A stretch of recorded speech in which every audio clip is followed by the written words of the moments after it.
Deal or no deal? That is still the question when you look at the UK-EU negotiations. And of course, lots of you in a previous video telling me you're happy to go WTO and no deal. Let's just analyse where we are, because there's a report today suggesting that no deal is definitely a possibility and is looking even increasingly likely.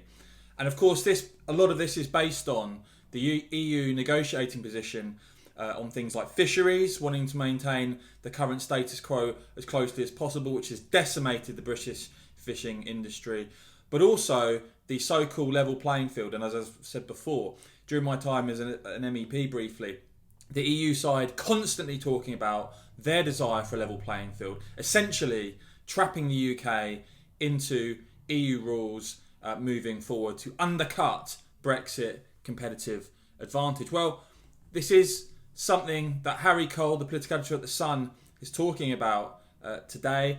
He's saying that he's hearing whispers that the EU's demand of a so-called level playing field could be too much to overcome. And there's rising talk of shelving a trade deal now. Better that than the UK being bounced into a bad deal. He's also talked about how we've seen economic disruption on a scale far worse than anything predicted by Remainers, of course, because of coronavirus.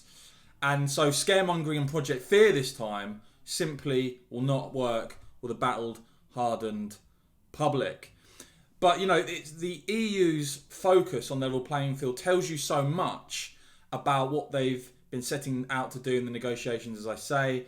It's to try and stop the UK gaining advantage on areas like state aid. State aid's one area where the EU clearly wants this level playing field, wants the UK essentially to sign up to the EU's rules. And Harry Cole making the point that any deal must not stop Britain becoming a more tempting investment opportunity than the continent, allowing ministers to harness our newfound freedom to fix the COVID mess. And that's absolutely right. You've got to now use the Brexit opportunity to its maximum effect, especially given the current situation. We've seen talks of trade deals around the world. That's absolutely fantastic. The fact that now we have a British government that can discuss and soon finalise and put into effect trade deals to the benefit of the British economy is a massive advantage. Of course, when it comes to borders, we need to be free to fully control our borders, although with the illegal migration situation at the moment, that's just highlighted the